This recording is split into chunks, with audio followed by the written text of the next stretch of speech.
Llevamos ya más de un año estudiando Lucas y no sé tú, pero ha sido increíble cómo Dios nos ha ido hablando semana tras semana en el Evangelio de Lucas.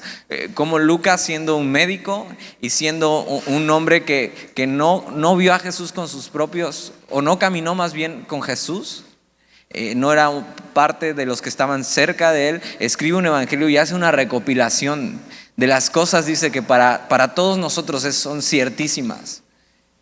Hechos históricos recopilados en un escrito, en un evangelio, separado muy ordenadamente por temas, y hemos estado avanzando y cada pasaje es un tema donde Dios quiere hablar a nuestra vida. Y la semana pasada terminamos el capítulo 16 y Jesús habla esta historia que posiblemente sea una parábola o posiblemente sea una historia real, porque si te acuerdas hace una diferencia conforme a todas las parábolas que Jesús hace. ¿Te acuerdas? Una parábola es un ejemplo de este mundo para enseñar algo eterno, ¿no? O algo de los cielos, algo celestial, algo del carácter de Dios.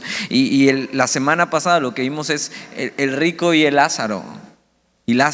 Y un hombre rico que lo que hace es tomar toda su riqueza para derrocharla excesivamente y no se prepara para el día de su muerte, no se prepara para lo que sigue en su vida. La muerte le sorprende. Y entonces la Biblia nos abre una ventana con esta parábola para hablar de la eternidad. Y habla acerca de la eternidad y cómo hay eternidad. Y Jesús habla acerca de eso, de que esta vida no lo es todo. Eclesiastés dice que Él ha puesto eternidad en nosotros.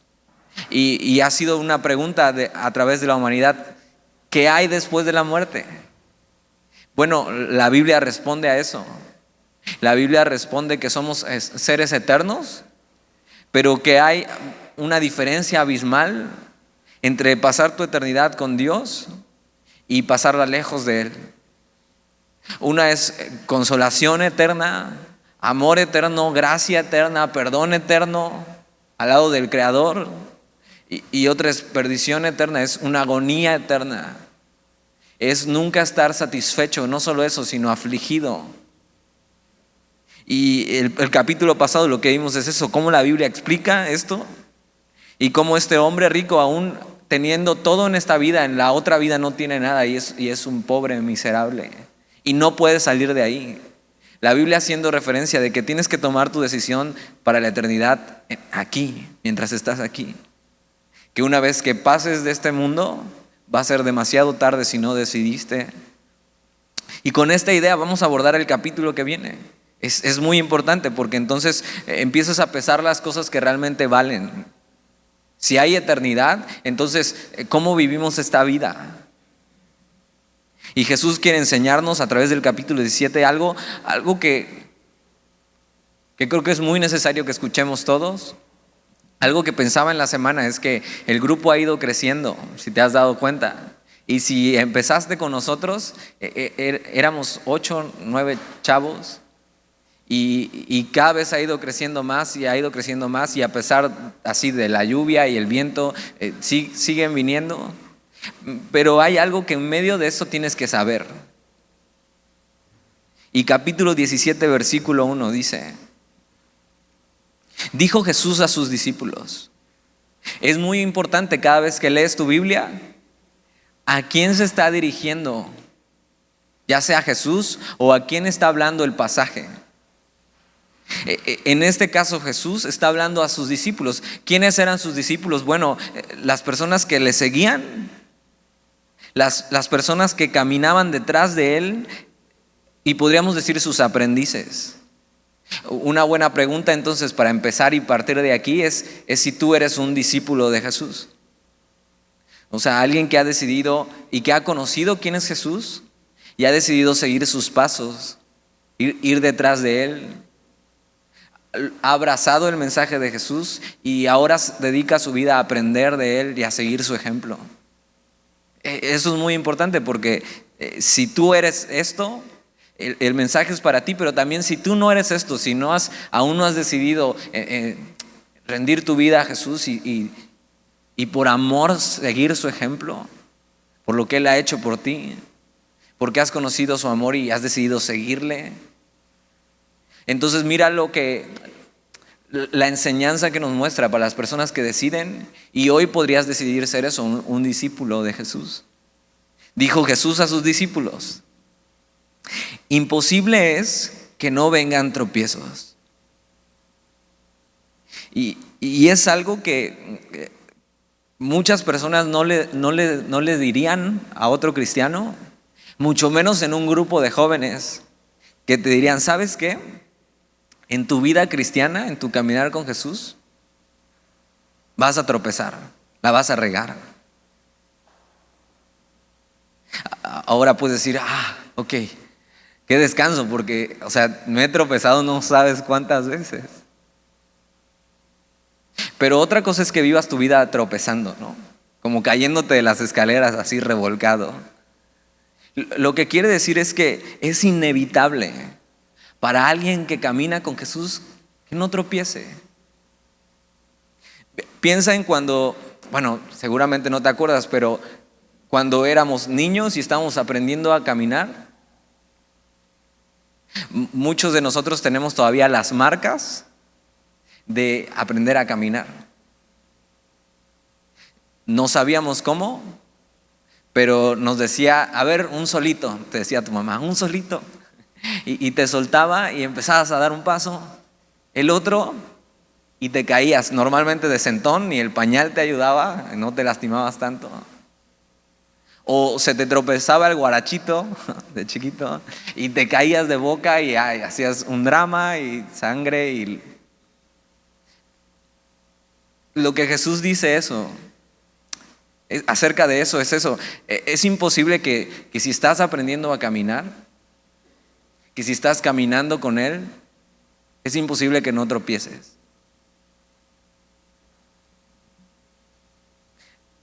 Si estás aquí hoy y has tropezado en tu caminar con Jesús, esto tiene que darte mucho descanso.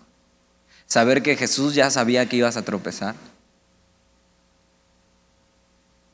Jesús ya sabía que te ibas a equivocar. Ahora Él no espera que vivas tu vida tropezando. Él espera que si tropezaste y caíste y la regaste, pecaste, le fallaste, te levantes, corras a Él nuevamente y sigas caminando. Hasta que aprendas a caminar bien con Jesús.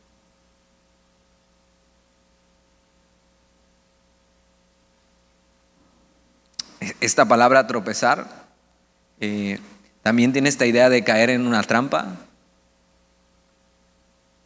que tiene que ver con tentación, pecado, pero también podrías estar siendo un prejuicioso con la gente o un juzgón con la gente, y posiblemente estás tropezando en eso.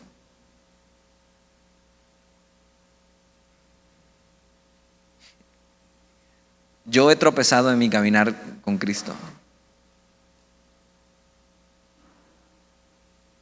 Y algo que he experimentado es que después de un tropiezo, ahora caminas con más cuidado. Entonces, que los tropiezos te sirvan de algo para ya no volver a caer en lo mismo, sino con más cuidado y con más firmeza dar pasos con Jesús y seguir caminando.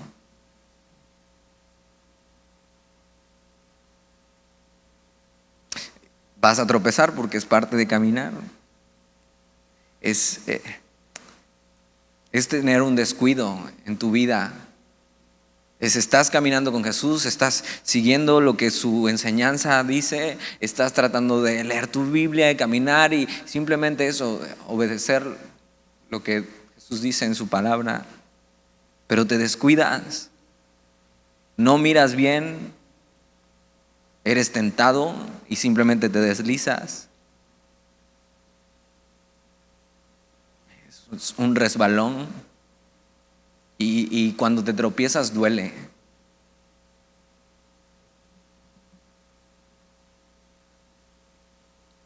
Normalmente tropezamos porque somos descuidados,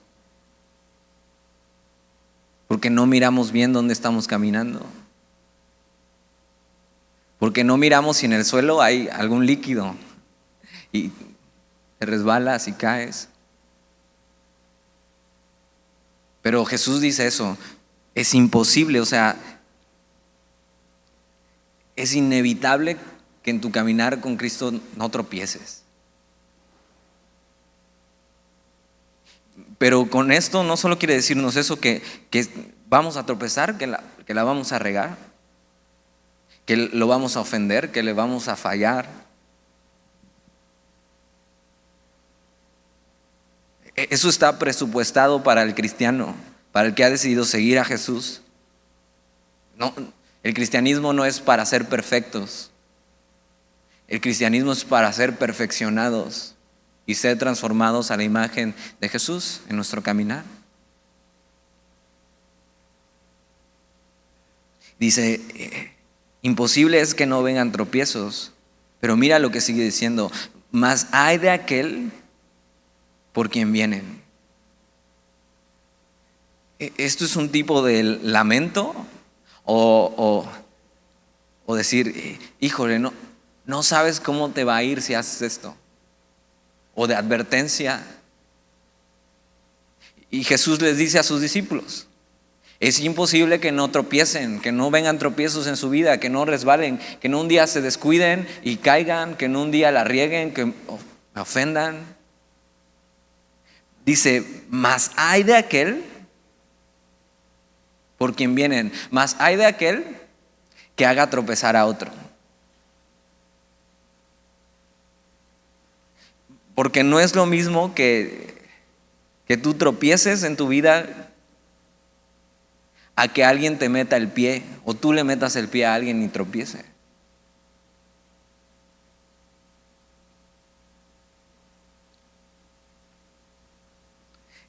Eso es con alevosía y ventaja querer hacer daño a alguien. Y Jesús dice eso, ok, vas a tropezar en tu vida, pero ten cuidado de no ser aquel que le mete el pie a alguien para que tropiece. Y es una advertencia dura y todavía se pone mejor lo que dice el versículo que viene. Y es algo que les he querido decir desde el principio a muchos que están conmigo desde el principio. Tú eres libre de decidir seguir a Jesús o no seguirle. Eres libre. Puedes seguir viniendo, puedes seguir agarrando palomitas de afuera, los churritos, las Oreo. Eres libre. Eres libre de estar aquí y decidir no seguir a Jesús. Pero no jales a otros a hacer lo que tú haces. No hagas a otros tropezar. Está bien, no quieres seguir a Jesús, adelante. En esta etapa de tu vida has decidido, ¿sabes qué? Eso de Jesús y la iglesia, mi mamá me trae. Ok, está bien, no pasa nada. Pero no hagas tropezar a otros. Yo crecí en una iglesia donde era un grupo de jóvenes de más de 100 chavos, imagínate. Y era una iglesia muy emocional y brincaban y gritaban en la reunión. Y todo parecía súper padre, muy espiritual. Pero empezó a pasar que realmente lo que había en los corazones era una emoción y no una relación personal con Jesús. Y muchos decidieron, personas que decían seguir a Jesús, decidieron no seguir a Jesús en esa etapa de su vida. Pero no solo eso, sino que arrastraron a otros a hacer lo que ellos hacían. Los hicieron tropezar. Ahora, y puedes hacerte esta pregunta, ¿cómo puedo ser tropiezo para alguien? O sea, ¿cómo es que haces tropezar a alguien? Creo que hay muchas maneras, pero una manera muy común es dando un mal consejo a alguien, aconsejando mal a otro. No viniendo un consejo bíblicamente y pensado y realmente siendo tú una persona madura en Jesús y simplemente diciendo, no, pues haz esto, es lo que yo hago. Otra manera de hacer tropezar a alguien es usar mal la libertad que tenemos hoy en Jesús. ¿Qué es eso? El cristianismo no se trata de si haces esto y no hagas esto, no hagas esto, no hagas esto. El cristiano no puede hacer esto, no puede hacer. No, no se trata de eso. Somos libres. Pero usar tu libertad de una manera desordenada y que otros puedan tropezar por cómo vives. Si has estado en Navegantes 2 conmigo ya te sabes esta historia, pero hace unos años, ya estábamos aquí en Semilla, nos gustaba ir a nosotros, no voy a quemar a nadie más, a algunos de nosotros, a un lugar que es un pub, es bar, y sirven comida súper rica, los boneless son riquísimos, pedíamos nuestra jarra de naranjada grande y un platillo de boneless. La mesera se reía de nosotros porque no pedíamos cerveza y todo el mundo pedía cerveza. Y nos gustaba mucho el lugar, nos las pasábamos bien, no estábamos haciendo nada malo. Pero de repente empecé a pensar y digo, si alguien me ve aquí usando mal mi libertad y pudiera pensar mal y pudiera ver que la jarra de naranjada es de otro color tal vez, o ver mal, podría yo hacer tropezar a alguien. Y yo decidí ya no ir. No lo tienes que hacer tú, eso fue algo que Dios me dijo a mí. Y decidí dejar de ir. Y ya, simplemente me perdí de unos buenos dobles, ¿no? Y ya. Pero hubiera sido más caro si yo hubiera decidido decir, bueno, no pasa nada. Pero que alguien hubiera pensado mal y hacerlo tropezar. Decir, mira, este es el que está en los jóvenes y mira los lugares que viene. Mira lo que hace. Y entonces a alguien nuevo en la fe, hacerlo tropezar y que caiga, ¿no? Otra manera de hacer tropezar a alguien es a través de una falsa enseñanza, de un falso cristianismo. Y puedes decir, bueno, yo no enseño la Biblia a nadie, pero con tus hechos, tú estás enseñando lo que crees. Entonces, que estés viviendo un falso cristianismo y otros te estén viendo y digan, ¿eso es ser cristiano? Otra manera de hacer tropezar a otros es juzgándolos.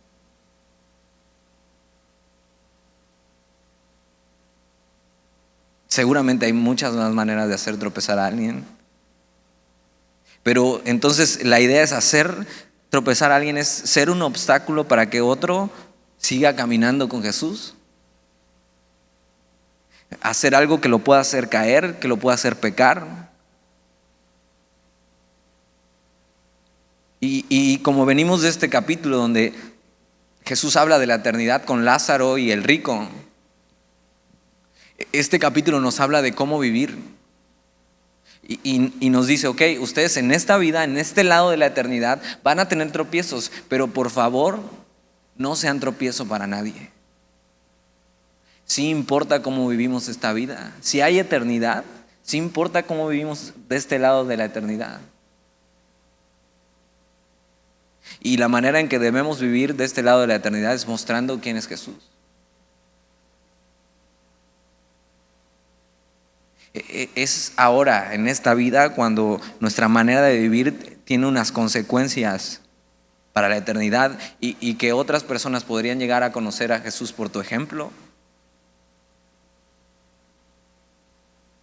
Entonces vive mostrando quién es Jesús en tu vida. ¿Cómo? No siendo tropiezo para nadie. Entonces Jesús dice esto: mas hay de aquel por quien vienen los tropiezos. Versículo 2. Fíjate lo que te sería mejor hacer que hacer tropezar a alguien. Dice, mejor le fuera que se le atase al cuello una piedra de molino. Las piedras de molino en ese entonces eran unas ruedas gigantes. Entonces mira, mejor le fuera que se le atase al cuello una piedra de molino y se le arrojase al mar que hacer tropezar a uno de estos pequeñitos. ¿Te das cuenta la importancia que tiene para Jesús que no hagamos tropezar a alguien? O sea, con eso te está diciendo, ¿sabes qué? Mejor no lo hagas. No te conviene, porque estás haciendo que otros caigan y se lastimen. Algo que me dolería mucho es que ahora que el grupo está creciendo y que muchos tienen nuevas amistades y han llegado muchos chavos nuevos, que pasara esto, que unos hicieran tropezar a otros, que en vez de ser ejemplo para los demás, sean tropiezos unos de otros y se metan en esta insana manera de llevar su cristianismo. Dice, mejor, o sea, atate una piedra gigante en el cuello y échate en la mar, y eso es, mejor muérete. Ahora, mejor no te mueras, mejor no hagas tropezar a nadie. Mejor si en esta etapa de tu vida has decidido hacer lo que bien te parezca, dale, pero no hagas tropezar a nadie. Lo dice Jesús. ¿Yo qué? Fíjate, si es mejor este castigo que hacer tropezar a otro, es porque Dios ama demasiado a sus hijos. Dios te ama demasiado. Y quiere que entre ustedes, en vez de que se hagan tropezar unos a otros, se ayuden y se animen a caminar con Jesús. Y no que se estén metiendo el pie.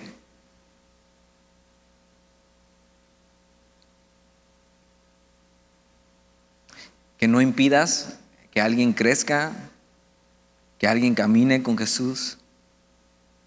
Ahora dices, ¿cuál es la solución para esto? Y aunque la palabra aquí no está escrita, toda la idea de estos versículos que vamos a ver tiene una idea implícita que es el amor. O sea, ¿cómo hago esto? ¿Cómo no hago tropezar a otra persona? La solución es amor. Mira, acompáñame a 1 de Juan, capítulo 2, versículo 10, y deja tu dedo un separador en Lucas, ahorita vamos a regresar. 1 de Juan está casi al final de tu Biblia. Después de Pedro está 1, 2 y 3 de Juan. Vamos a 1 de Juan, capítulo 2, versículo 10.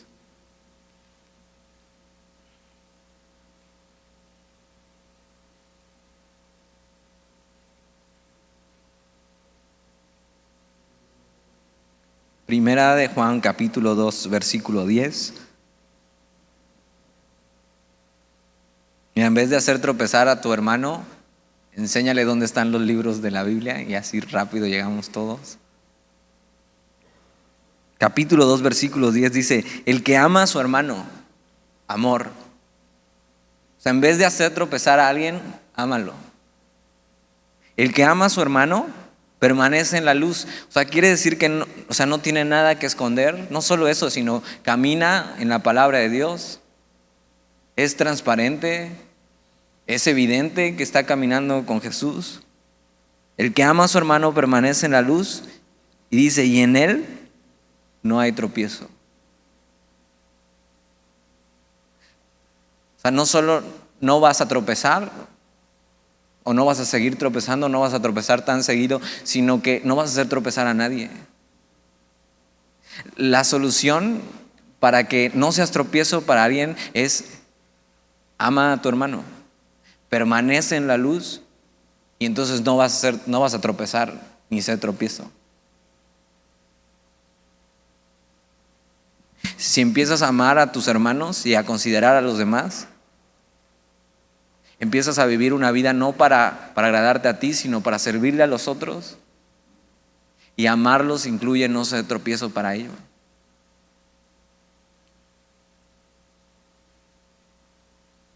A veces son cosas que no son malas, literalmente, pero que podrías evitar para no confundir a tus hermanos. Por amor, dejar de hacer algunas cosas o abstenerte y no hacer tropezar a alguien. Regresemos a Lucas capítulo 17.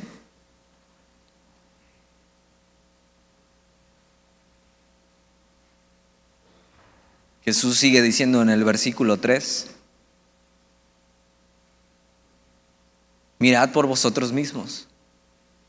Esta frase quiere decir: pon atención o ten cuidado de esto. Y viene hablando de esto. Vas a tropezar en tu vida, pero tú no seas tropiezo. O sea, en vez de ser tropiezo, ama a tus amigos, ama a tus hermanos. Mirad por vosotros mismos, ten cuidado con esto. Y va a otro punto que es muy importante. Dice: si tu hermano pecare contra ti. Esta palabra pecar te ofende, te falla, te hace algún daño. Y eso es algo que pasa cuando convivimos con las demás personas. Nos damos cuenta que ninguno es perfecto, que tiene errores, que aún hay pecado en su vida, pero también nos damos cuenta que en nuestra vida también hay. Y parte de convivir con otras personas que están caminando con Jesús, es eso. Hay pecado, hay fallas. Pero Jesús dice: mirad por vosotros mismos. Si tu hermano pecare contra ti, o sea, hay algo que hacer cuando pasa eso. Y posiblemente estás aquí y tienes tiempo caminando con Jesús y hay alguien que te ha ofendido. Jesús quiere que hagas algo con eso. Fíjate, nos va a decir qué hacer y las opciones que tenemos o la opción que tenemos. Mira, si tu hermano pecare contra ti, repréndele. Esta palabra de reprenderle es hazle ver su falta, habla con él. Si alguien te ha ofendido aquí, habla con él. La opción no es haz un chisme de él, cuéntale a todos qué mal amigo es, cuéntale a todos cómo te falló. Esa no es la opción. Otra opción que tampoco dice es ignóralo. No, pues ya, me hizo eso, da igual. O sea, Jesús quiere que hagas algo con eso, que hables con él y que le digas: oye, me ofendiste. Ahora, tampoco seamos tan sensibles, porque entonces podrías ahora volverte un sentido con todos y decir: es que me miró feo, me robó el último chocolate que había. No, si alguien te falló, te hizo daño, habló de ti. Fíjate, primero es no seas tropiezo para nadie. Pero ahora, ¿qué pasa cuando te fallan? Habla con él. Muéstrale su falta. Parte de caminar con Jesús es que tus amigos te fallen, no se equivoquen. Y cada vez que un amigo te falla es una oportunidad para ser perdonador.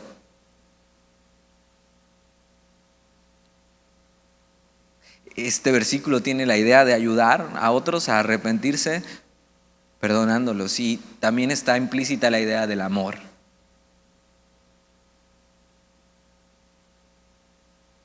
Entonces dice: mirad por vosotros mismos. Si tu hermano pecare contra ti, repréndele, habla con él, muéstrale tu falta.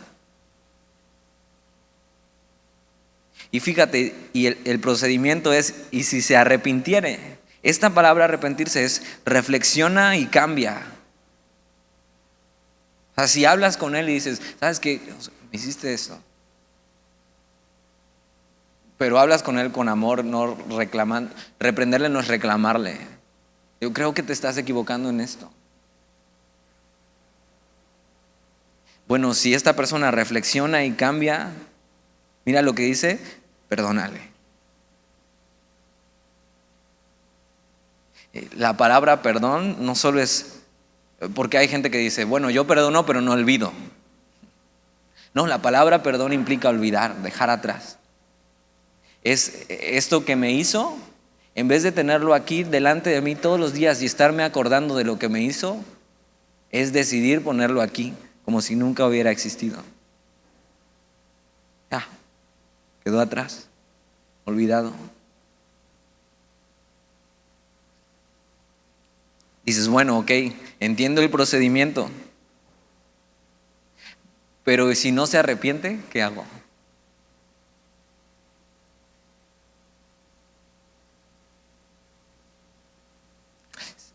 Si no se arrepiente, escoge perdonarlo y espera que Dios obre en su vida.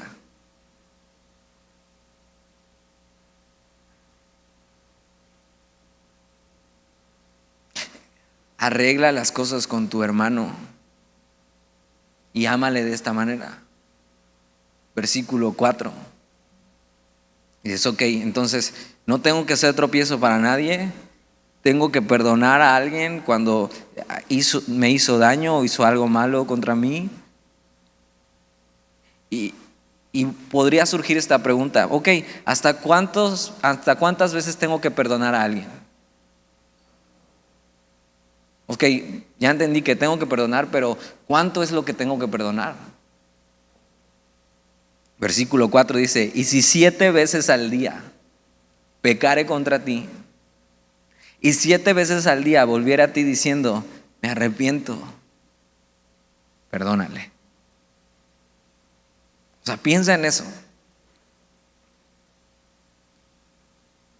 ¿Cuántas horas necesitarías estar al día con alguien para que 7 veces pecara contra ti y 7 veces se arrepintiera y tuvieras que perdonarle? El número 7 normalmente en la Biblia habla de algo, habla de plenitud, de algo que está completo.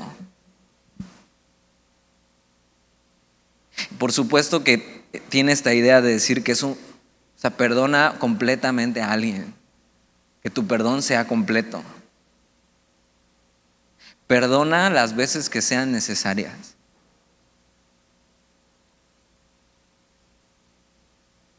Ahora, sería muy difícil para el ofensor venir 7 veces contigo a pedirte perdón. Y aunque puede sonar exagerado, la idea que tiene esto es perdona. Perdona.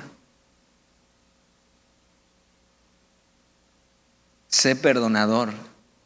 Busca arreglar las cosas. ¿A quién tienes que perdonar hoy?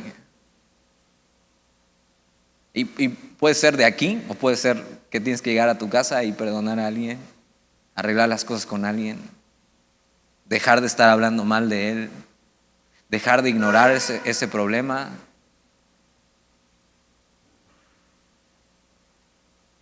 ¿A quién tienes que perdonar? La idea de esto es restaura tus relaciones las veces que sean necesarias. Entonces imagínate, Jesús está hablando con sus discípulos, les está diciendo, ¿saben qué? Van a tropezar en su caminar, pero no sean tropiezo para nadie. No solo no sean tropiezo para nadie, perdonen. Y aunque pueden sonar enseñanzas muy sencillas, son cosas muy difíciles de hacer en nuestra vida cristiana.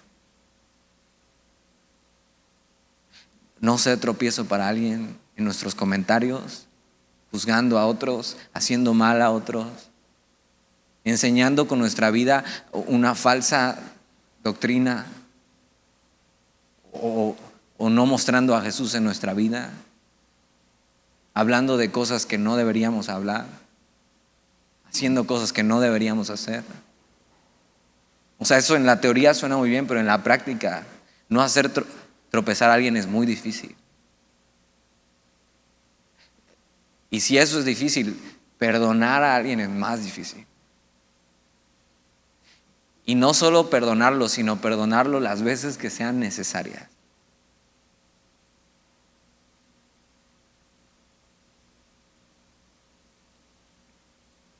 Muchas de las raíces de amargura en los corazones es porque no perdonamos.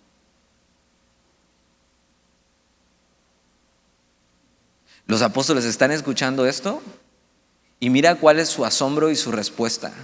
En el versículo 5. Dijeron los apóstoles al Señor: aumentanos la fe. O sea, están escuchando esto, no tienen que ser tropiezo para nadie, tienen que ser perdonadores y arreglar y restaurar sus relaciones. No solo eso, sino tienen que hacerlo las veces que sean necesarias. Y por fin los discípulos son receptivos al mensaje y se dan cuenta que con lo que tienen no les alcanza para hacerlo, que es demasiado pedir. Y reconocen porque dicen: Señor, aumentanos la fe. O sea, esto es demasiado. O sea, no puedo hacer esto por mis propias fuerzas. Por más que te esfuerces, ¿cómo vas a perdonar a alguien que te hizo daño? Perdonar, como la Biblia dice, restaurar esa relación.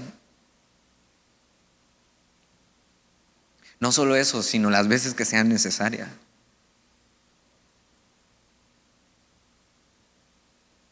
Se dan cuenta que hacer estas cosas requieren algo más.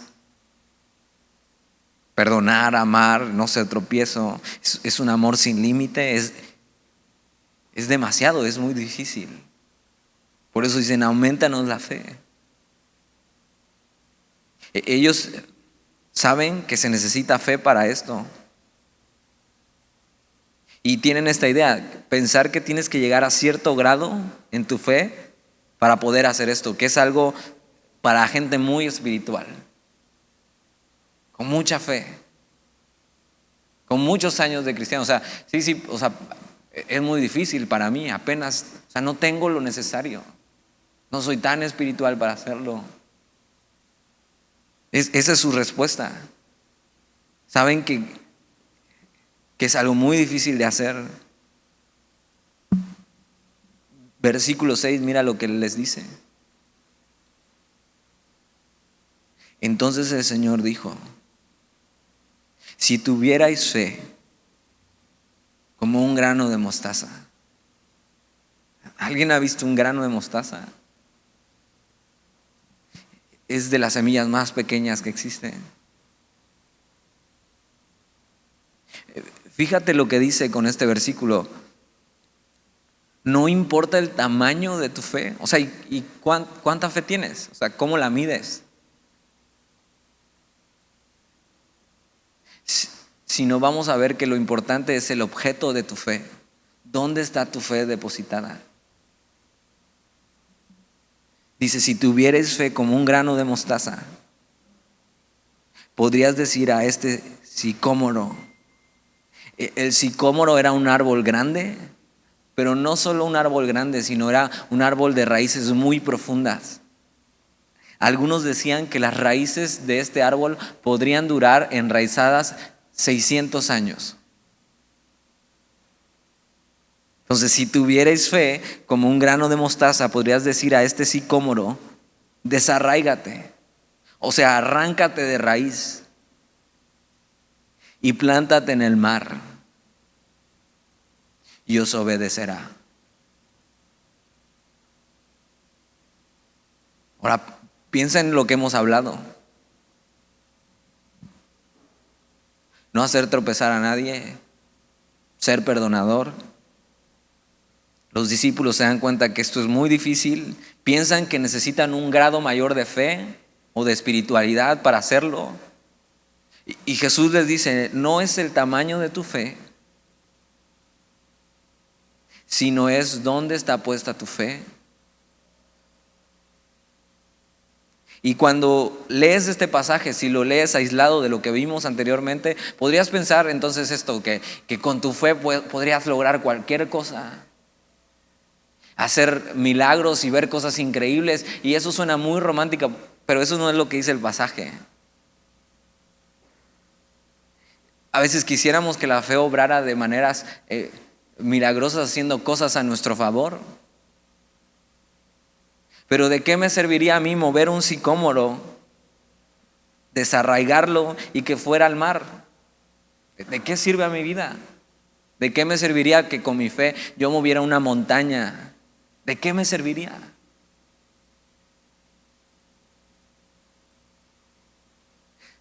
Pero Jesús está diciendo esto porque está diciendo, no importa el tamaño de fe que tengas para hacer estas cosas, importa que si tu fe está puesta en el Dios grande, que puede hacer estas cosas, si puede arrancar un sicómoro, un árbol que sus raíces podrían durar 600 años ahí enterradas, ¿crees que no podría arrancar de tu corazón la amargura y la falta de perdón?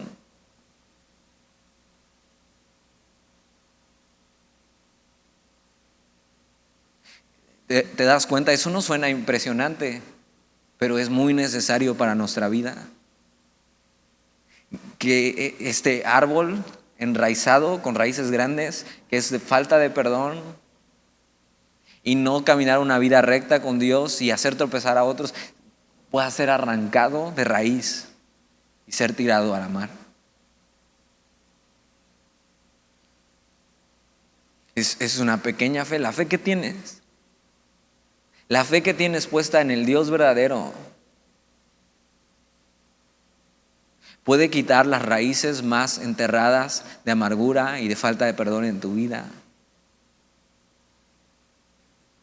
de tu corazón. Son milagros que no suenan muy espectaculares, pero que son necesarios en nuestra vida. Sí, la fe puede hacer milagros, pero hay milagros más importantes, como que de tu corazón sean arrancadas estas cosas.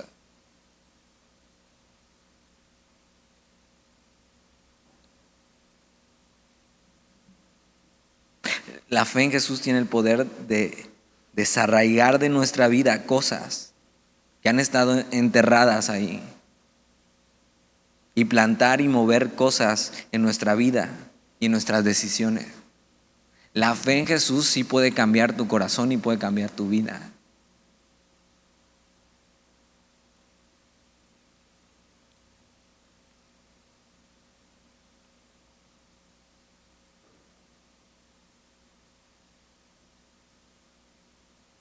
¿A quién tienes que perdonar hoy? ¿Qué pretexto tienes para no perdonarlo? ¿Dónde está puesta tu fe hoy?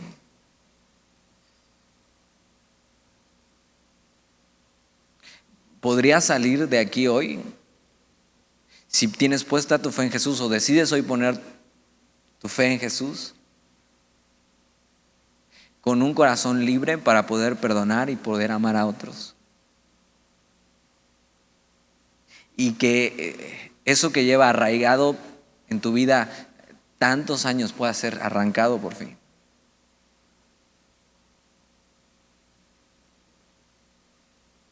La pregunta es si crees que Dios puede hacer eso en tu vida.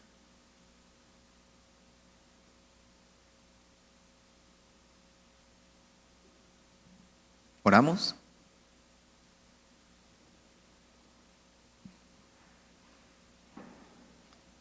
Señor, y te damos gracias por tu palabra. Gracias porque en medio de ella tú sacas una radiografía en nuestro corazón y nos muestras cosas que no se ven a simple vista, pero que posiblemente están ahí estorbándonos en nuestro caminar. Cosas que tal vez no hemos podido quitar nosotros mismos.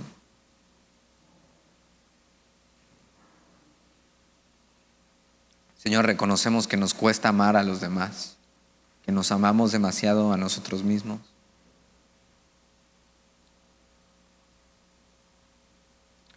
Perdónanos si hemos hecho tropezar a otros. Y ayúdanos a amar a otros y no hacerlos tropezar en tu caminar, Señor. No solo eso, sino ayúdanos a ser perdonadores. A arreglar nuestras situaciones con otros. A restaurar relaciones, Señor. A mostrar tu amor. Hoy queremos confiar en ti en esto. En que tú tienes el poder, Señor, para arrancar de raíz la amargura, la falta de perdón y la falta de amor. Y darnos un corazón amoroso, perdonador y libre.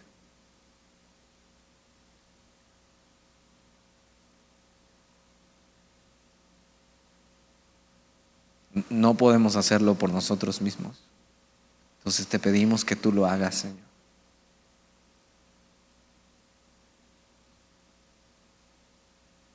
Solo tú puedes hacerlo. Y te lo pedimos en el nombre de Jesús. Amén.